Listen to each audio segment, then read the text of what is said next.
right, hey everybody, this is the Walnut Desk Podcast. I'm Ryan. And I'm Will. And today we're going to talk about human maintenance. Human maintenance. Yeah. Yeah, it's like bringing your human to the mechanic. And the human is you.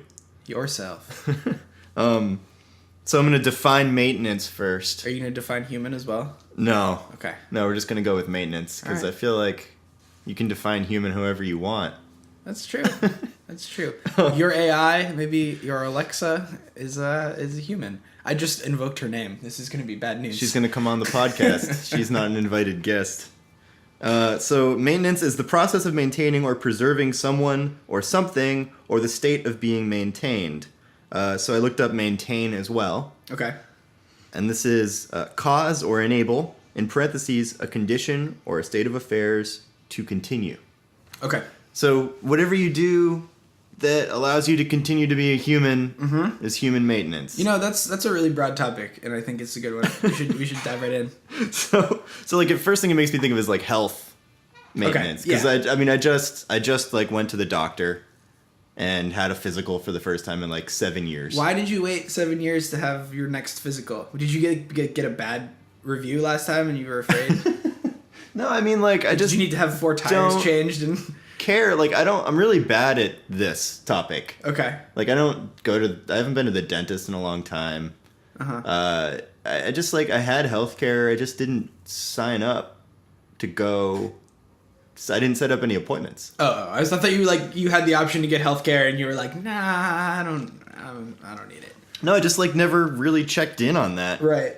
But I did now. Yeah, it's like a thing where I sometimes wonder how all the people around me, like that I spend my day with, say like whether it's at work or like, outside of work, like hanging out with friends. Yeah. I just sometimes wonder how people like find the time to do it. Because like you only get X amount of days off.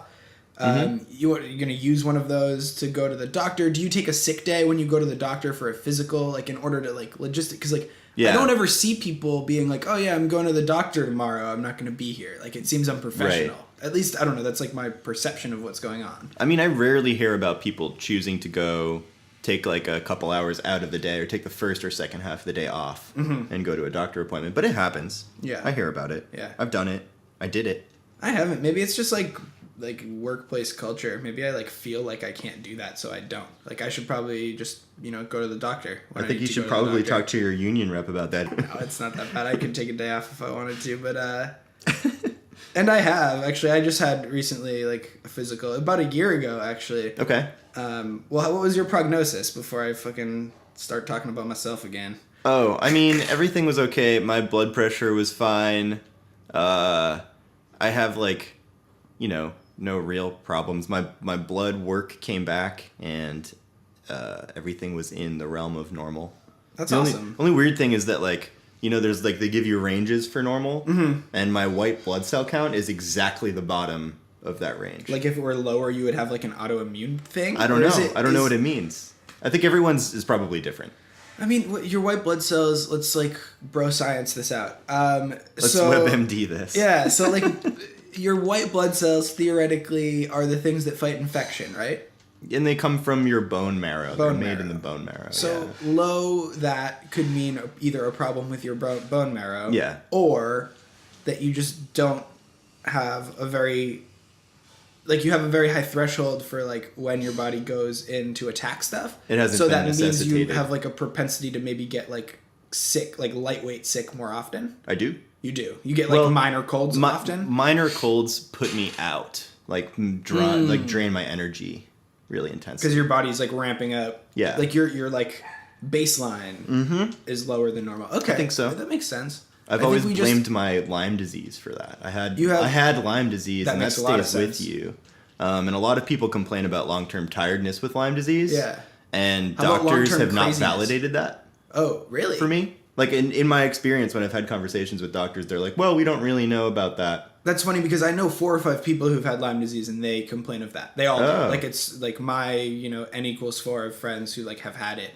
Definitely, like, lethargy and fatigue, like, randomly. Like, some days I'm just out. Yeah. And I have to be like, all right, everybody, I'm going to stay in bed today. I can play video games and read. Yeah.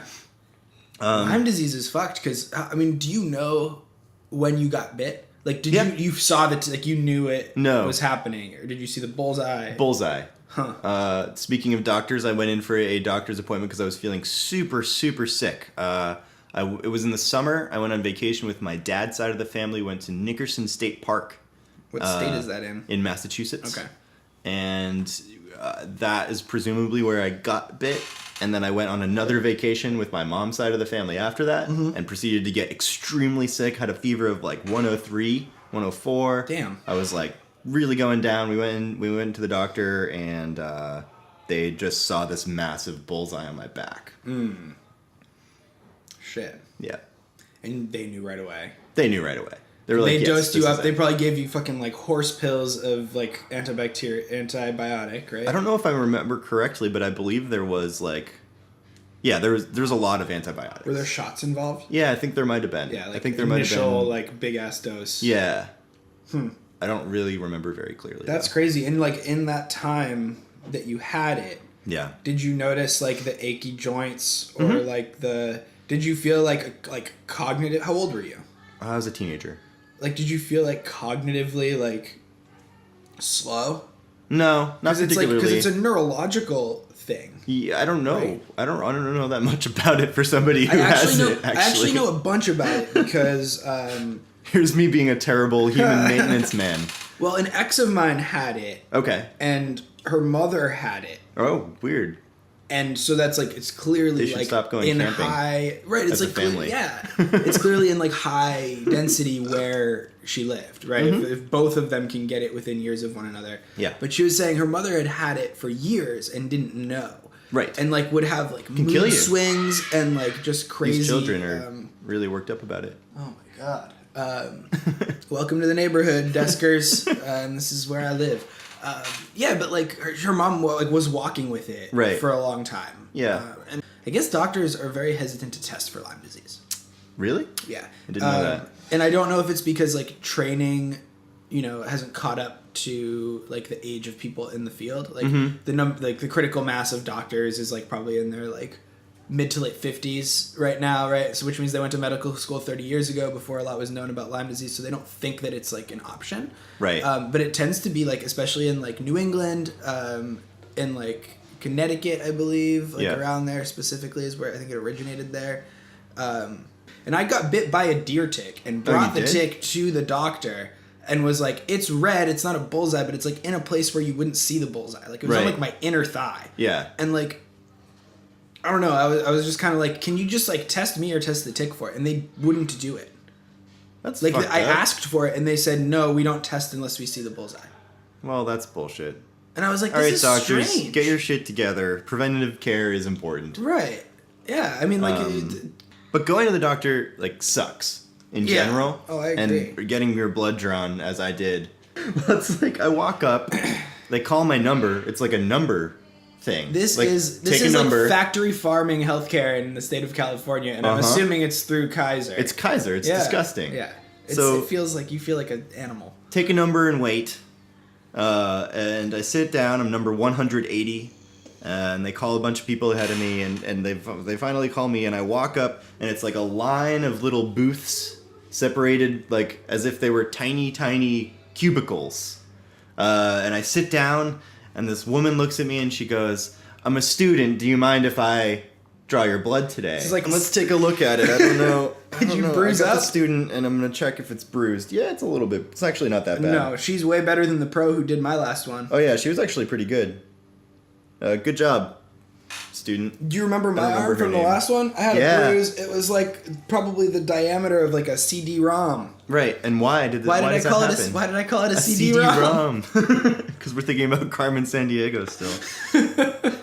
I feel like how does a bruise like that happen when you just go to a normal doctor? I can tell you why this happened to me. Okay. I watched this overworked factory needle poker. Yep. Like eyes glaze over a little bit while she was pulling my thing. She's Oh my spaced God. out in the middle of it, and I went like, this is all I did. I went, and she like knew it wasn't supposed to hurt. And she goes, "Oh my God, I'm so sorry." Like immediately man. after I like did that, and I was like, "Oh, you fucked up. Like you just told me you fucked up." Yeah. And like over the course of the day, this bruise went from like the the fold of my elbow, like the inner elbow, Mm-hmm. and it just spread and spread Yeah. and spread until it had a diameter of like 6 or 7 inches. Jesus Christ. It was bad, and it was yellow, and people were like, "What happened to you?" And I was like, "The doctor messed up." They're like, "That's why you don't go to the doctor." Yeah, that's why I don't go to the doctor. Exactly. But So- now I do. Right. So you got your blood drawn. And you go to the doctor. You got your. What happened after that? Did they just send you on your merry They way? sent me on my merry way. I went back to work. And got my blood test results like that night. Really? That Yeah. quick? Yeah, my doctor's actually awesome, my Kaiser doctor. They put them online. Yeah, they put him online and he like sent me a little message That's at like 9 p.m. Like you're all about good. it. Yeah. Like everything looks nice. Well, that's reassuring. Yeah. So go to the doctor, everybody. That's Human Maintenance 101. And I'm getting on that bus or train or wagon. Mm-hmm. I like wagon. Wagon. I'm going with wagon. Getting I'm getting on that wagon. That wagon. Yeah. Last time I went was because I had like an allergic reaction to something, some Okay. like mystery substance, right? Yeah, oh yeah, I remember that. Yep. And I just thought that for some reason the doctor would be able to tell Yeah. what it was from a like very long list of what I had eaten the day before, Mm-hmm. and a very long list of like what I have never reacted to before. But the catch is that I had never had an allergic reaction to anything before, really. So it's just there's no context to define the. My only Allergy. context was that I'm allergic to like penicillin, and once had like full body like Holy hives shit. as a result of that. Have I told that story on the podcast? Because it's I don't crazy. think so. So like I was leading. I'll tell it really quickly because Yeah. it's not really about maintenance. It's more about like Just doctor reactive related. care, right? Yeah. It's like doctor. But so I thought I was sick. I had like been really feverish, lethargic. It is thought now, after the fact, that I may have had mono that summer. Oh, okay. Because I was really tired and really achy, and I like couldn't be. I like was not myself, and I was supposed to be leading these trips, like 10-mile hikes into the Grand Canyon, backpacking, camping for 2 days, hiking back out. Yeah. In Arizona, where it's like 105 degrees in July, with like 16-year-olds like leading them, and I'm like, okay, I have to be in tip-top shape. So I went to this doctor in like the middle of nowhere, Utah. Mm-hmm. They go, okay, you might have a sinus infection, and it might be like making your system overloaded. Let's give you some antibiotics and see. Yeah. I had never been allergic to penicillin before, and I didn't know I was allergic to penicillin now. So they gave me amoxicillin, and I was taking it. It's like 3 a day. You're supposed to take the whole dose, right? So I kept taking all of them, even though Was it in pill form improving. or was it that super tasty it was- childhood amoxicillin? It was pill form, but actually, Pink if I had a stuff. choice, I probably would have asked for the liquid because I just want to taste that again because I feel like I Wait. like the flavor of Did it. somebody make like an adult like a candy or like some sort of beverage that has that taste? You know what we're gonna I do would after chew this podcast? gum that has that We're taste. gonna go to my vape guy. Yeah. In downtown Hayward after this. Okay. And we're gonna see if we can suss out the flavors from that and Right. have him make a vape juice That's that really tastes funny. like amoxicillin. Yeah, let's do that. Vape juice. I feel like that should be like a pop song. Should be called Vape Juice. Yeah. Right now. Anyway, we need to get back on topic. So yeah, amoxicillin, blah blah blah. I have this like crazy allergic reaction that like when I'm hiking out of the Grand Canyon, this like 100-degree weather. Yeah. I took my shirt off at the end, and I had welts of hives in the shape of the straps of my backpack across my waist and my chest. Dear God, it's terrifying. And my whole back, right? Because your Yeah. backpack's pressed up. So anywhere I was sweating, the allergic stuff that I was sweating out was reacting with my skin more in those places than Wow. others. So That's my terrifying. face was sweating, and then the backpack straps in my entire back, and I was all welted up, and I was like, "What the fuck is going on?" So from then on, for the it's rest like of the welt trip, art. I was like on like body art. It's exactly what it was. It's like if you put sunscreen only in one spot to like make a sun tattoo, like you can do that with Yeah. an allergic reaction as well. Nice. But anyway, so long story short, that was the first allergic reaction I had. I lied. I said I went to the doctor because I didn't know that I had had allergic reactions before. I knew what it was like. Go to the doctor. I thought the doctor was going to be magic and figure out what my thing was from this Yeah. list. No, he wasn't. He was like, "Oh, I think it's this thing." I'm like, "No, I'm telling you it's not that thing." Yeah. Like, I know it's not. Like, there's something else. There's some synergy. There's some weirdness going on. Uh-huh. Then they were like, the allergist was like, no, it must have been something that you touched on your face because it would have been hives all over if you had eaten something, Okay. which is bullshit. Yeah. It's not true. Okay. Because I know recently nothing about discovered on Tuesday night, Mm-hmm. I hadn't had it for a very long time, and I had a double strength dose of kava tea. Oh yeah, and that. Oh, I'm that hella gave you- allergic to kava. Oh, that's it. That's I all love it is. kava. That's it's too so bad. good, and like I felt so relaxed and amazing afterwards that I'm almost debating. Like I got this to go away in 2 days, and it kind of looks like I got a nice tan right now. Yeah.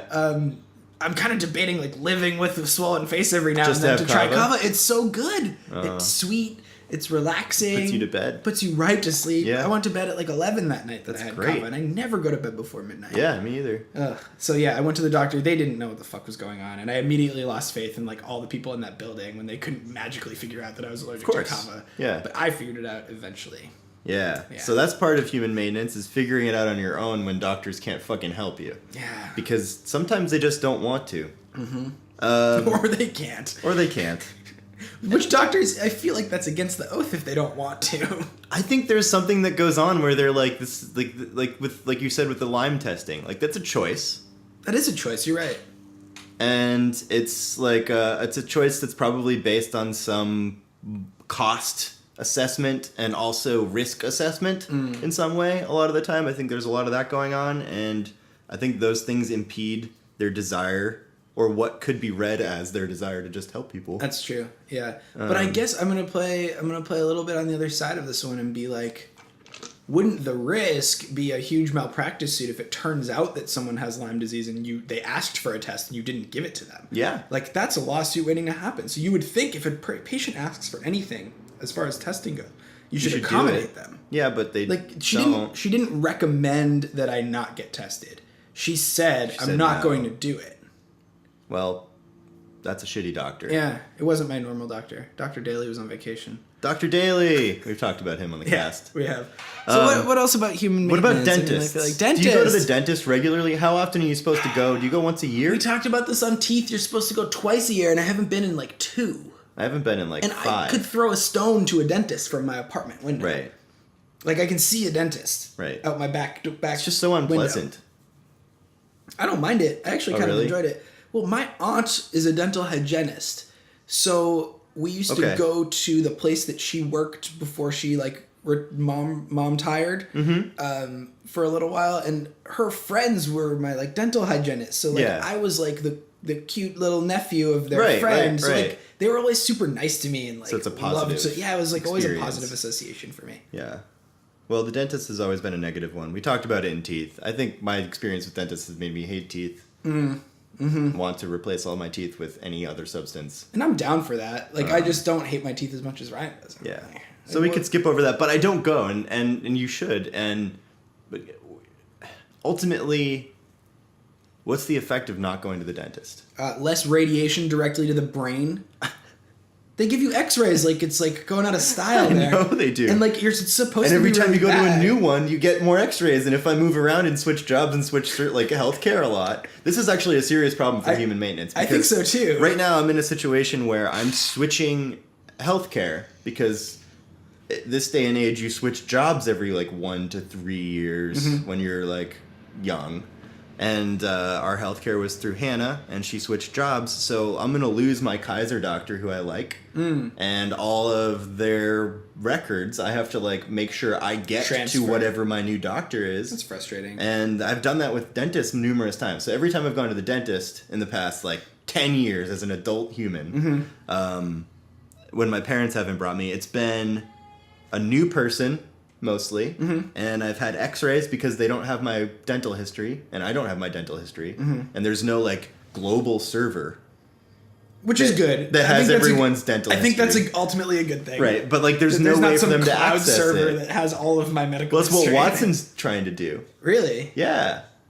Watson, like I don't know that much about this, so I'm not going to talk for too long about it, but there's it's IBM. that has IBM's like Watson, it's right? their like AI. They're super trying to use it to make recommendations about healthcare because they give Watson access to people's medical records, and over time, like Watson can look at can have access to medical records that is more broadly reaching than any one doctor can look at any given time. Oh, it's just better at studying. And so it's better and faster at making a recommendation. So I think what they're going to do is like create a product that feeds recommendations to doctors that the doctors can then assess and then give to the patients, which I think is an ultimate positive move. And it probably would ultimately give like like a confidence interval Mm-hmm. for each of the predictions, right? Like it will give you the like 1% chance diagnosis as well. Like, right. And maybe just like, even though it's 97% of the time on house, like that 1% chance that you have lupus shows up.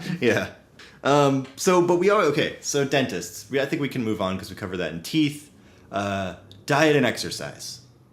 We talk about that a lot. We do. Everyone on this podcast, listening to this podcast, knows our health routines. I think it's important that you're conscious and mindful about what you do in that regard. Exercise every once in a while. Fine. It's okay to take a break. You know when you're eating shitty, don't do it for too long, but like indulge because we only get one life and McDonald's is tasty. And like, okay, so human maintenance, one of the points here is to continue being a human, to continue your state as a human. And in order to do that, your body has to be pretty healthy, and diet and exercise are the best ways to keep your body healthy over time. So a third thing that we kind of don't talk about as much that I do kind of want to get into, because you said like, human maintenance is continuing to be a human.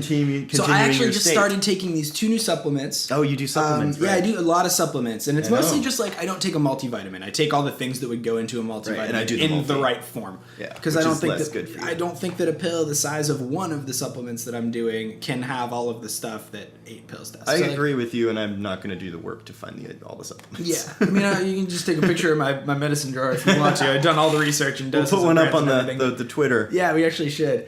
So this new stuff, it's called, the doctor who came up with this is Lenny Guarente, who was a doctor, not a doctor, he's a scientist at MIT. Okay. And a buddy of mine was one of his lab interns back in college, and like studied under him and stuff. So like the name recognition, when I saw that he like had released a supplement product, like I knew a little bit about what had been like I knew about the non-confidential stuff that had been going on in the lab, like the tests they were running on like mice. And with some of the compounds that are in the supplement, they were able to like extend lifespan of mitochondria, I believe, in cells. And they say that like mitochondria is the sort, like the energy source of the cell, right? It produces ATP, so it can increase ATP synthesis in mitochondria, which is supposed to make you feel more alert, and inevitably supposed to like lengthen lifespan, as demonstrated in rats.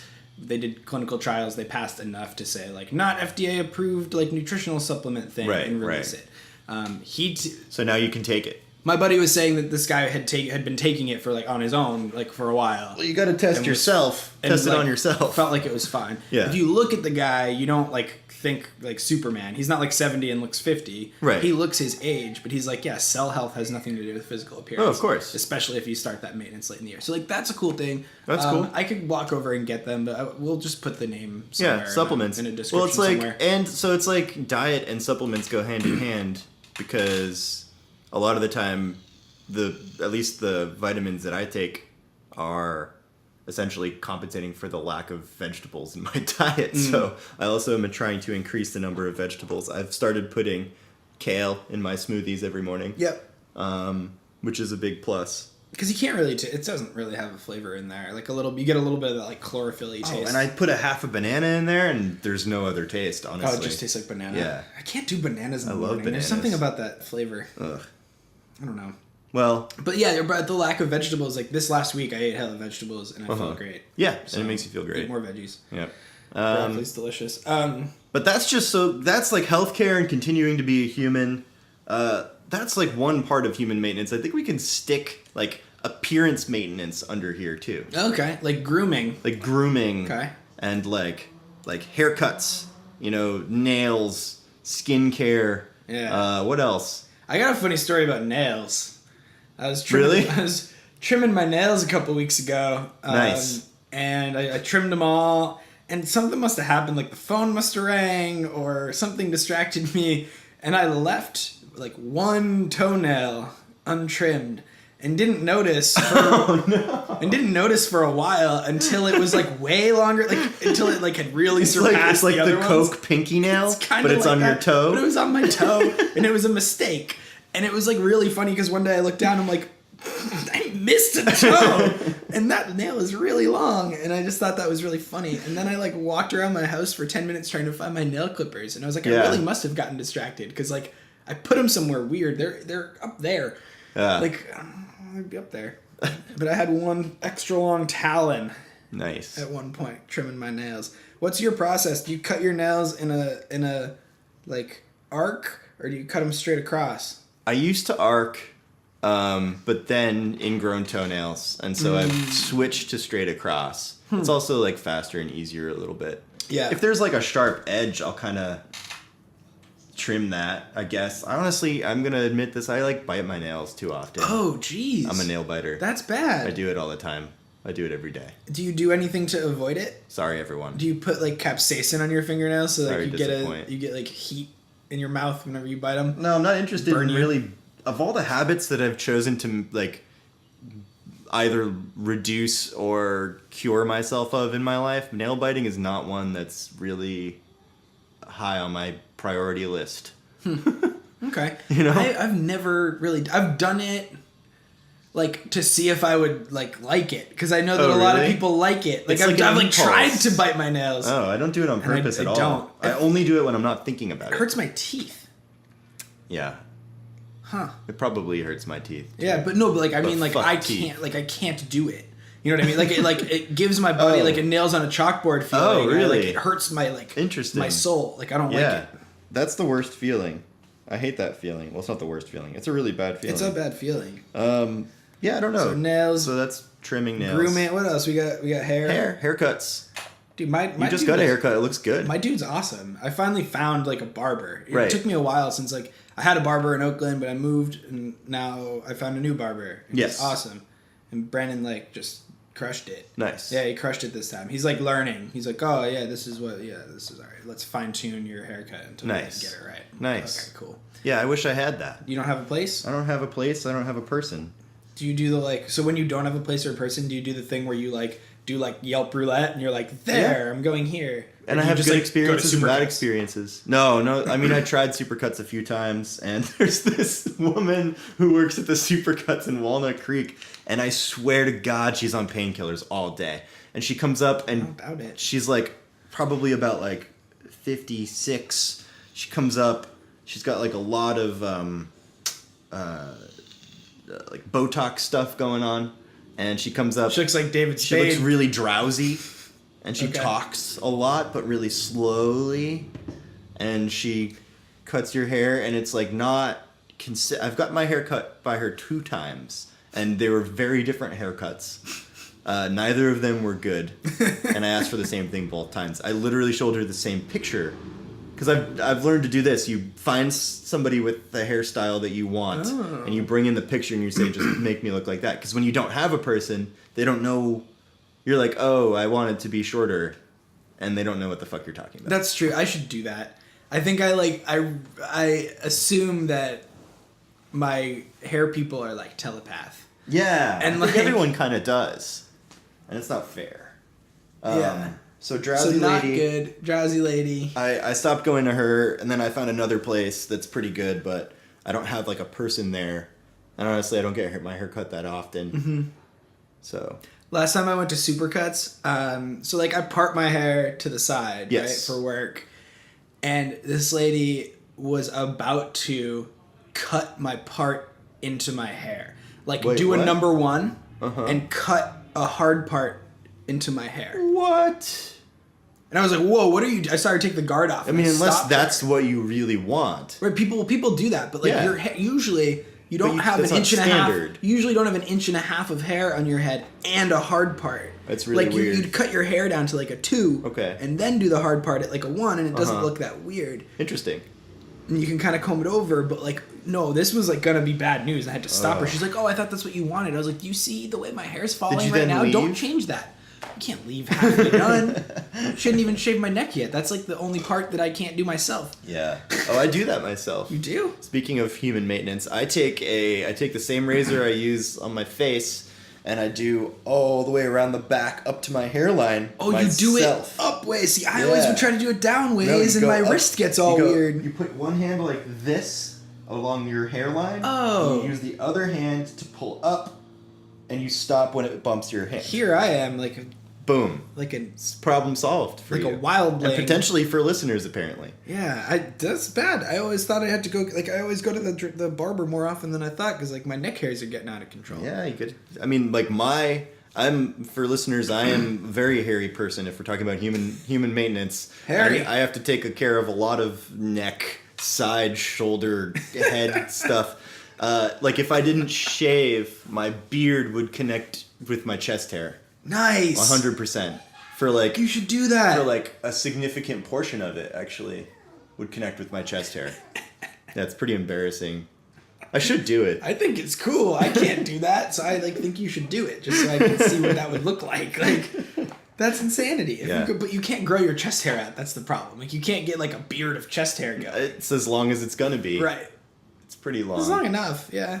Yeah. But I don't. Yeah. So, but like some people like take care of a lot of the hair if they're very hairy, and some people leave it. Take care of the hair, people. But I tend to like err on the side of leaving it, and I'm trying to like leave it more over time. Just like in general. Like, accept my hairiness. Okay.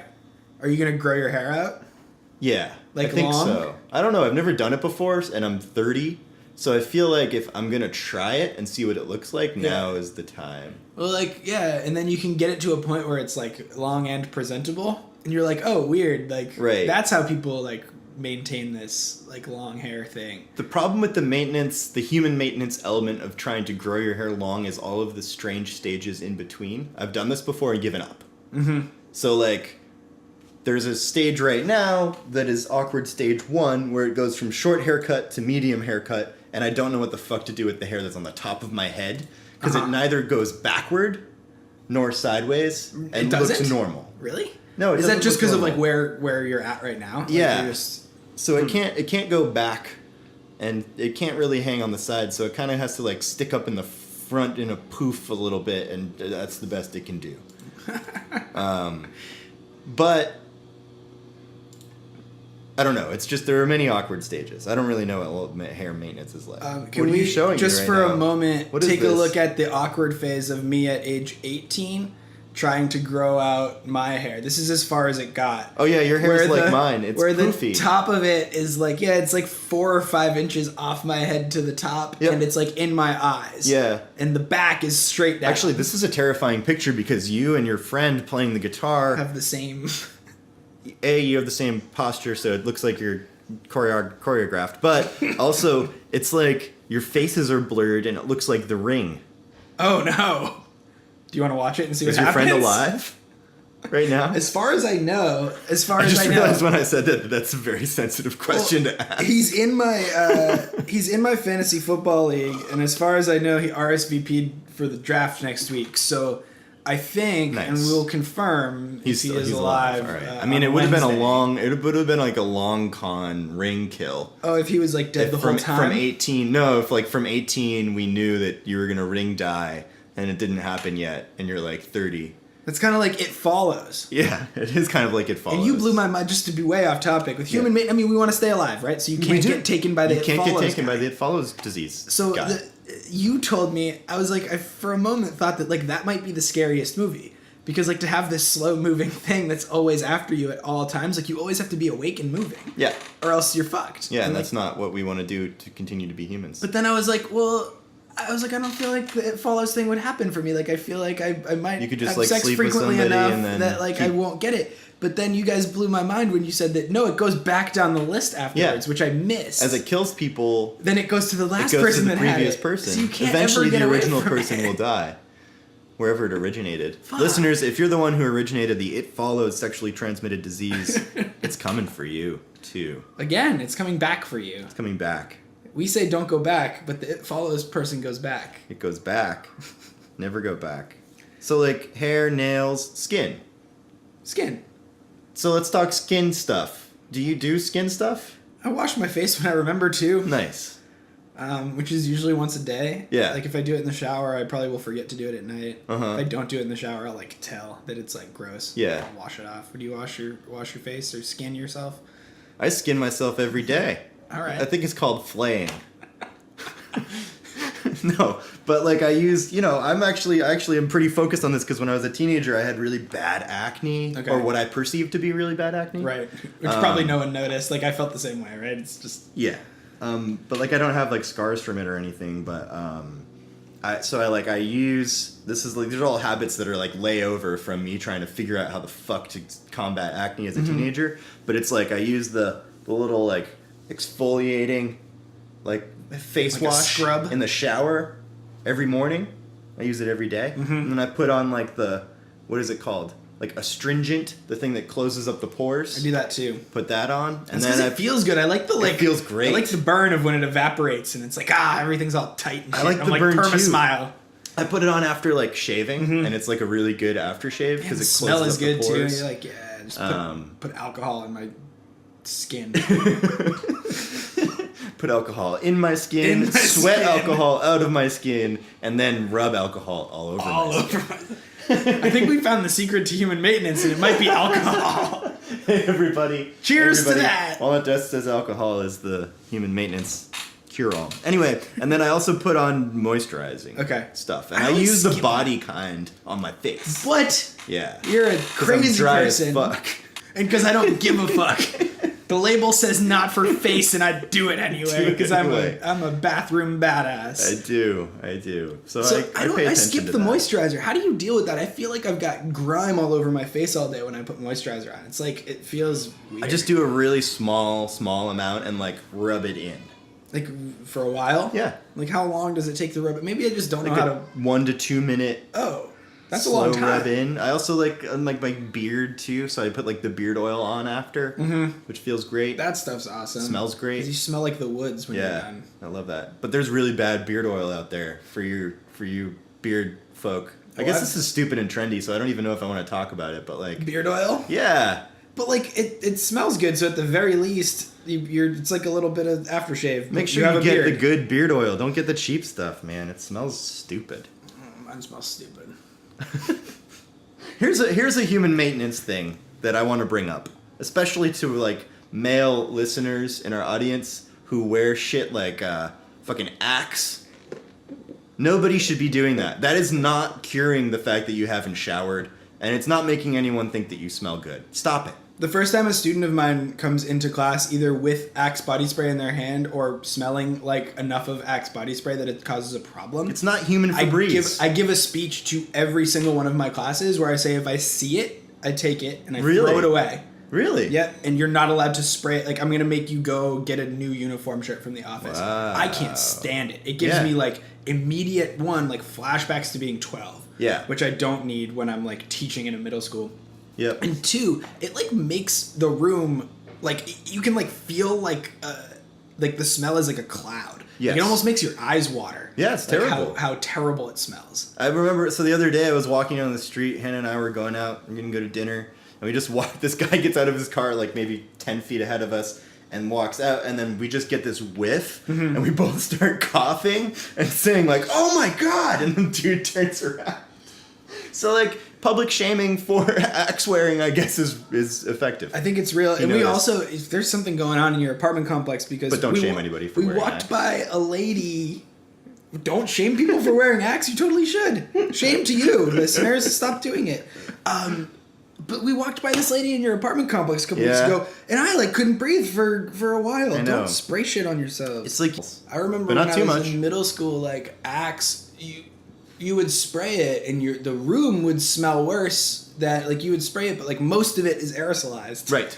So the room just smells bad. You can't be in the room anymore. Right. You put a little bit on your armpits, you leave. Right. Did you ever do the thing where you spray it in front and then walk into the mist?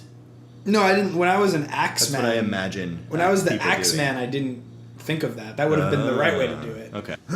I'm not one of these you should smell like your sweat people, but neutral is better than something that you think is a positive smell. I don't know. Yeah, well, it's also Smells are hard. Smells are hard. People are fucking stanky. And I also wonder, one day someone decided that mint was the breath flavor. True. That and it's everyone never should changed. have, and it's never changed. And I don't think there's anything. What about cinnamon? Right, cinnamon is one. Cinnamon's there's one. Cinnamon It's a toothpaste. contender. There's cinnamon Listerine. Yep. But it's not the one. You don't It's not see. the one. like people don't use it. If you took a poll, 90% of people probably use mint toothpaste. Yeah. And mint or like original flavored Listerine. Yep.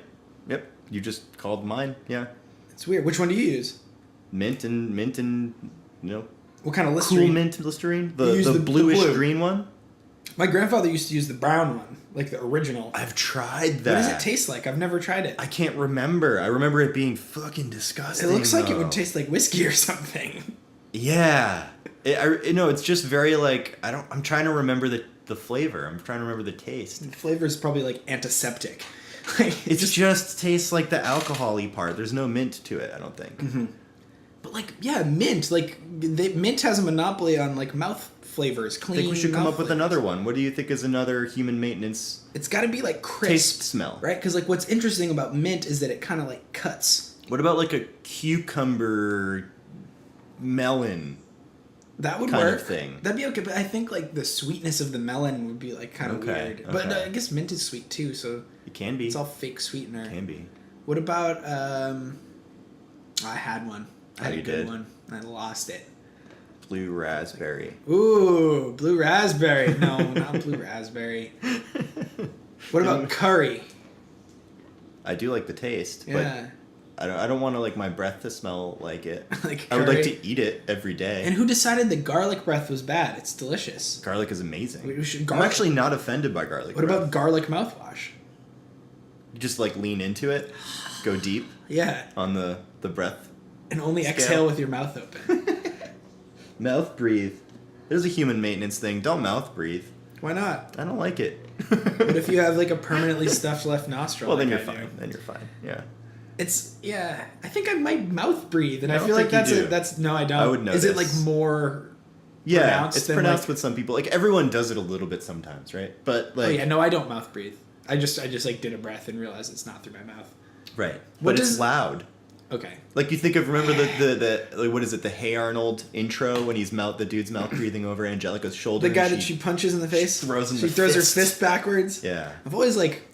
Since I watched that show when I was a child, I've always like fantasized being in a situation where I was like allowed to punch someone who was standing directly behind me by stopping my fist at like a 90-degree angle and just like. Wait, that's not her name. Angelica's the one from Rugrats. Oh fuck! Now I'm not. Am I doing that? Yeah, is that the mistake? You're right. You're right that you're wrong. Okay. And now I'm thinking. What's her name? There's an A. It's Helga. Helga. It's Pataki. Mm-hmm. Yeah, I always like weirdly admired her. Really? In that show, even because she was really good. She's like the bad guy. Because she was really good at making sculptures out of chewed gum. Yeah, I don't know. She had that creepy altar in her closet. I've always admired obsessives.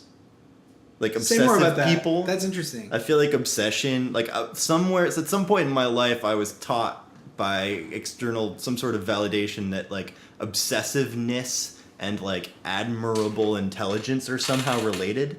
Okay, like if you totally cut yourself in stuff that's like one topic. Yeah, if you're immersive, your passion becomes intelligence. Then you're like good at creative stuff. Like you're like intelligent regarding creative output or creative ability or something based on your ability to immerse yourself in and obsess over a thing.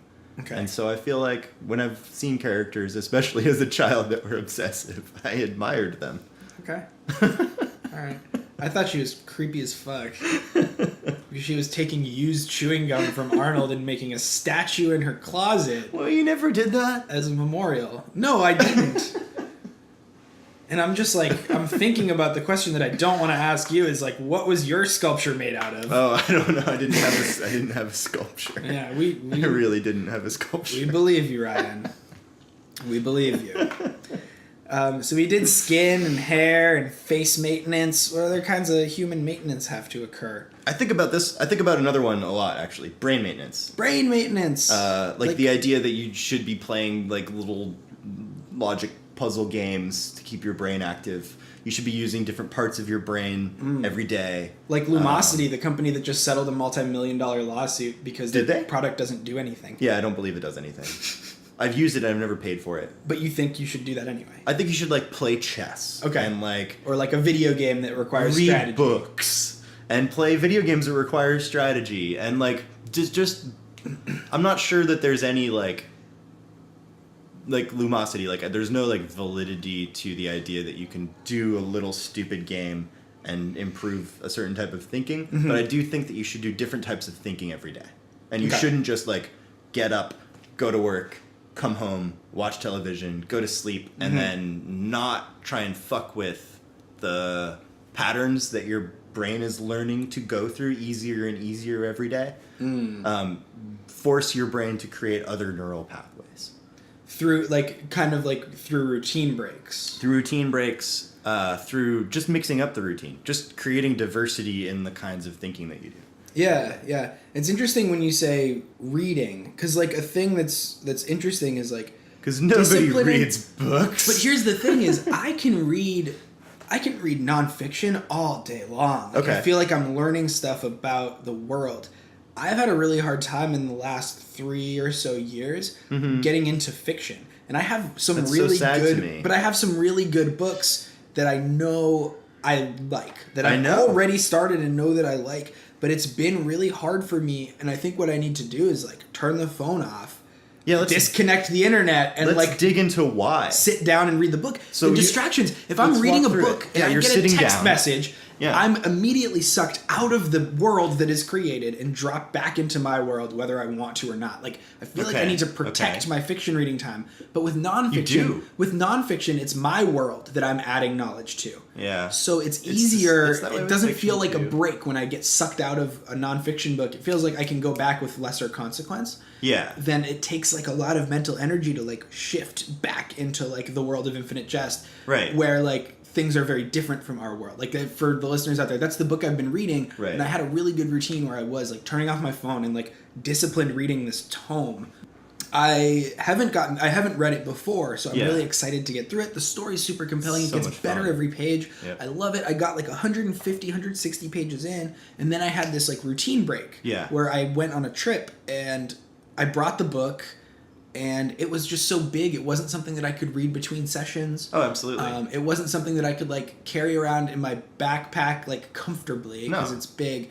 And I haven't read a page since then because Yeah. I know it's going to take me a lot of mental energy to get back into that world.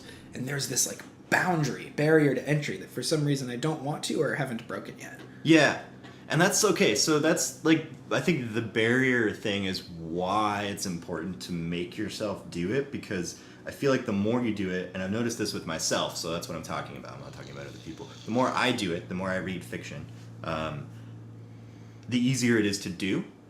So the idea that, like, I totally agree that it's forcing your brain to do a different kind of thinking, and there's a barrier to any kind of change in the kind of thinking you're used to doing. Right. But it is possible, like when I was in grad school and reading so much all the time, it doesn't feel disconnected from your everyday life. It doesn't feel disconnected from, it doesn't feel like a different kind of thinking. It feels like just a new kind of thinking that you're used to again. Yeah, and you've got to so- dive back into it. And I've been out of it here and there, you know, through the years. What kinds of books? I mean, I know you're a fiction writer, but what kinds of books are you tending towards like today? Is your brain liking breaking that habit and jumping into other people's worlds, or are you in a nonfiction world too right now? Today, I'm trying to read as like much new stuff as I can. Like recently I'm released or also- like indie press and stuff like that? Yeah, and especially I don't know, trying to find new exciting writers. I feel like part of me wants to be an editor and wants to like discover a cool, exciting new writer with a new voice, telling a story that I haven't heard much about, and so that's kind of what's been driving my thing. I'm Okay. like, as you know, I'm also reading Infinite Jest with Hannah. Yeah. Is also reading Infinite Jest right now, so that kind of puts a pause. How far are you? I'm Are you like right around where I'm at, or are you past me? 300 in? Okay, right so now. I got to double down on that. I'm going to spend a significant Hannah's like chunk of tomorrow reading it. 600 pages in Yeah, because but- she reads so fast. But Hannah's not in a guild right now. It's true. We are playing Elder Scrolls Online. Everybody, It's you really wanna come play fun. with us? Yeah, let us know. It's awesome. we'll play with you. We will. So I wanted to get back to the like breaking the routine and like jumping back into the worlds thing.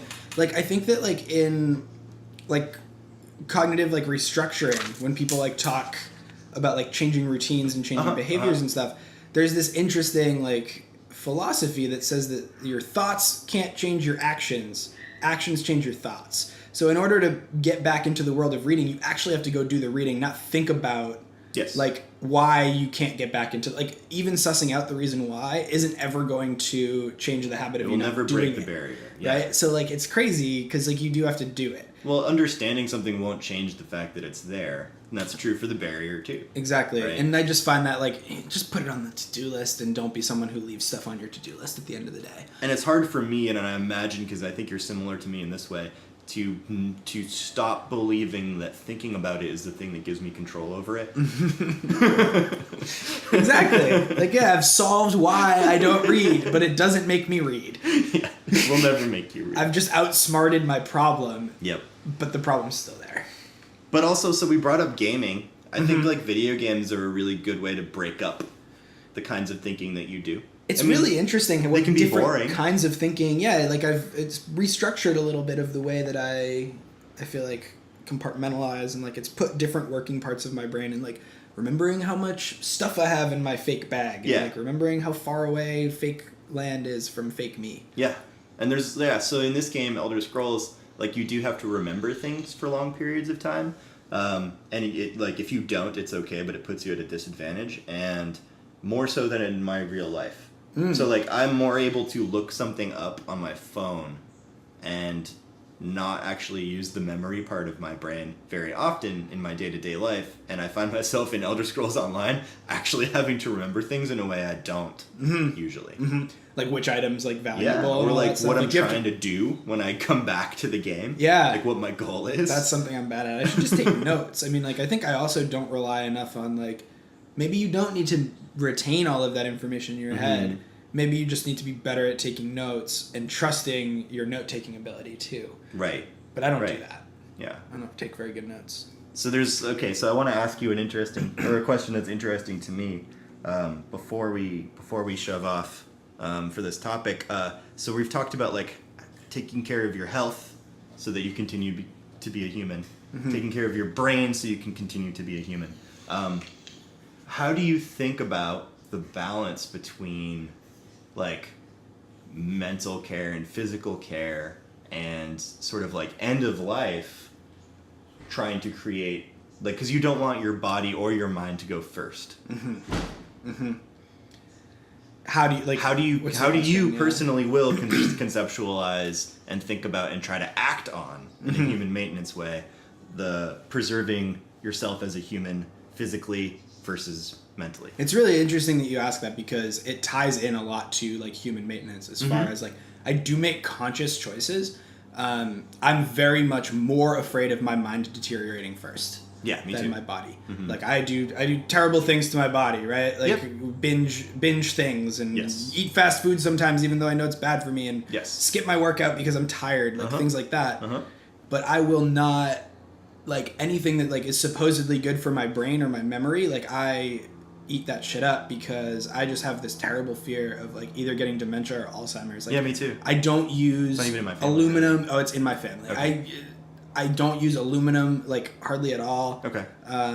I prefer not to drink out of cans, though I don't really think about that as much as I think about like putting it on my body. Like putting like aluminum antiperspirant under my arms. Like I will not and have not done that since I was like 13 years old. Right. Since I heard that there might be a link between aluminum and Alzheimer's. I don't do antiperspirant. Like, nope, none of it. So that's like the biggest conscious choice that I make, and I like always try to eat tons of healthy fats to keep like my hormones in check so that my brain stays in check so that I stay sharp. Yeah. That's what I'm most afraid of. Which one are you more afraid of mental decline too? I think I'm just equally afraid of everything. Okay. Death in general. I don't want to die ever. Really scary. But yeah, if I could avoid it, I think I've said this on the podcast before. I want to become a computer. I want someone to port my brain, myself, and identity, whatever that can be, whatever part of that can be ported, even if it's sort of like a monstrous Frankenstein version of my brain. I want it to be in a computer someday. I sometimes wonder, and this is like a deeper question that I was like kind of one of those drives to work where you realize you didn't turn the radio on. Okay.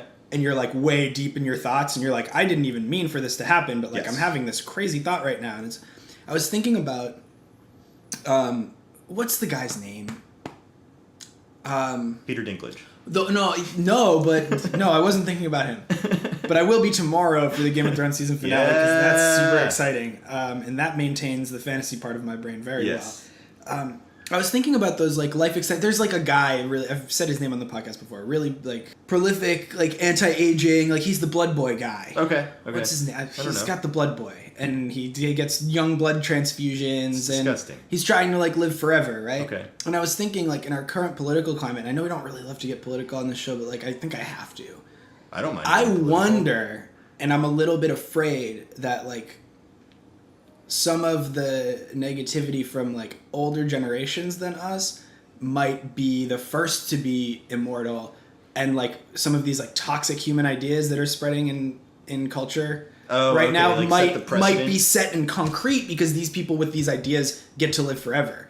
And like we might be going down a really slippery slope of not fighting super hard against injustice and like making that elbow room. Yeah. Because as soon as the richest of us, who are the older of us, who have these old archaic ideas, if they become the machines first and they control the machine technology, they like control dissent. Right. And it's really scary to me. So they create the context for what the like life extension mentality and like ecosystem is. And who's able to buy into it and how much it costs you. Right. And like it's almost like one of my favorite books is The Time Machine by H.G. Wells. Yep. And that dystopian evolutionary track, that book was written in like 1897 or like 1903 or something like that. Okay. And I mean, are you familiar with the plot? Yeah, I know the book. Yeah. But like the fact that there become two very distinct evolutionary paths of humans, that scares me. That like the rich and the poor, or the haves and the have-nots, end up branching off as different species eventually. So like if say a Trump or like a Steve Bannon type person were the person to create the ecosystem that's what I was that's what I was scared of. Then that's fucking terrifying. And I've like really like one of those like deep in thought, like I haven't turned the radio on yet and this is scaring the shit out of me. Like that could happen. And likely will be at least a little bit of a problem when we have downloadable consciousness. If and when. Yeah. Yeah.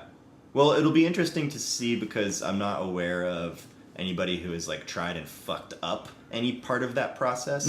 So like maybe those people all get fucked and end up in this weird purgatory of hate and bigotry, and we just leave them there and move on. And I might be, that's true. No, and I hope so. Maybe it's a trap. And there just is trap them. The more you think about it too, because we can trap them, because it seems like the people who actually are in control of this technology seem to be fairly altruistic. Like Elon Musk has already called for no war robots, like, and is trying to get a bunch of people to like sign up for that. I don't know how much trust I have. Jeff Bezos seems like a pretty good guy. No, I don't trust them either, but for some reason they're really good at least branding themselves as being benevolent. Because how do you get the power to extend and work with this kind of technology? You position yourself socially and politically as the person who would use it well. Mm-hmm. You know who I don't trust, though? Like, the third person in that, like, Mount Rushmore of, like, maybe in charge of AI in the future. I don't trust Zuckerberg as far as I can throw that fucker. Fuckerberg. Yeah. Yeah. Like, but for some reason, like, Jeff Bezos and Elon Musk, like, they give me a little bit of calm. And Zuckerberg gives me a lot of paranoia. Zuckerberg is too prideful to try to hide how much of an asshole he is. He thinks his asshole-ish nature probably got him where he is, and maybe he's right, but he is the most publicly assholey of those fucking douches. And he is trying to rebrand himself very hard right now. I just don't think it's working. Yeah. Well, he's like... Isn't he supposedly wanting to run for president? That's the rumor. Or is that just a rumor? I don't know. I mean, I think that... It wouldn't go anywhere. It feels very Orwellian of, like... I mean, that's like Big Brother running for president and us maybe voting him in. Right. Like saying, yes, please, come have the president know everything about everyone. It wouldn't happen. No. Although, here, I'm saying it wouldn't happen, but people need to fucking vote.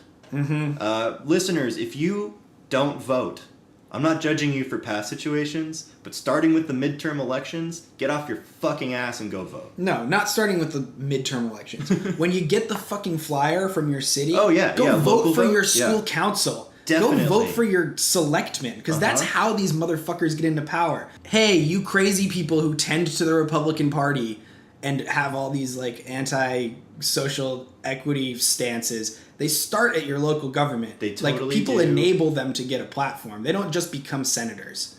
And like it's because people get out and vote And if you have their any local interest staff. in local politics, run. Get involved. Do something. Yeah. At the Because- very least, go to the meeting that matters. Yes. About the like random bike stop that's going to show up, you know, when they put the bike share in or whatever. Like, Right. go voice your opinion on that. Like, if you're not, produce something. Don't consume. I mean, like, I don't know. Like, school board meetings are really boring, but like to go there and voice an opinion Yeah. is very powerful. Yeah. And I don't think people realize, especially in local politics, how much a wave of dissent can really put the brakes on something that might be considered shitty. Right. And also, like, this is the ultimate human maintenance. Right, like maintain the structure of society within which you live with like optimism and proaction. And proactivity. understand that your general, like, if you have general faith in people, and you have a reaction similar to mine, which is when you think of something bad, like Zuckerberg becoming president, you assume, oh, well, that wouldn't happen. The reason you're assuming that is because you have faith in people. The people you have faith in are not voting. So, like, Yeah. if you have Or faith running, in yeah. people in that way, be the person you should have faith in. I like voting local too. It's nice. Because you get to read about like what these people used to do, and you can tell who those people who are just trying to climb the ladder are based on their credentials and what they're running for. Yeah. You're like, oh, why is this? Like, I just remember on my local ballot, an education lobbyist. Uh-huh. That was his title. Was running for like school board director. And I was like, what, you have no experience in a school? I always vote for the teacher with the most experience. Right, of course. Yeah. Like, That's so funny. It's like the school board should be run by people who like do the work in the small spaces and Yes. know intimately the problems and the nuance of the. Well, and it depends on who you want the person to serve. If you vote for somebody who has experience, well, whoever you vote for, they're going to preserve the interests of their experience they've had. Yes. Right. So, like Donald Trump being president, he's preserving the interests of the experience that he's had. Right, because people And tend to fuck think him. that the things they have done have been good. Yeah. And it's like, it's not even whether it's objectively good or bad. Like, you don't want to think of yourself as a terrible person. Therefore, protecting the interests that you've always aligned yourself with makes you, in your mind, a good person. But that's true of people that we like too. Mm-hmm. So, like, Definitely. it's a tool for assessment to think about people preserving the experiences that they have. Oh, it feels so strange to break it down this way, but it's true. Yeah. Do you want Trump's life experience to be preserved, or do you want, Will's life experience to be preserved? Will for president. Definitely me. I don't want to be president. That's too much responsibility. Human maintenance, yes or no? Oh. Yes. Duh. Thumbs up. No brainer. Thumbs up. Yeah, we gotta say thumbs up to human Yeah. maintenance, because if we didn't, we would be thumbs upping to death maintenance. I'm not ready for the end of the times just yet. The great beyond. Watch out. Don't get spaghettified. All right. This has been the Walnut Desk Podcast. Thanks for listening. As always, like our YouTube channel, subscribe to us on Apple Podcasts. You Is that can what get it's to called our now? show at applepodcasts.com/walnutdeskpod. They've changed and rebranded, so we're supposed to keep saying Apple Podcasts. Apple Podcasts. And maybe we'll get boosted. Podcasts. Apples. Podcasts.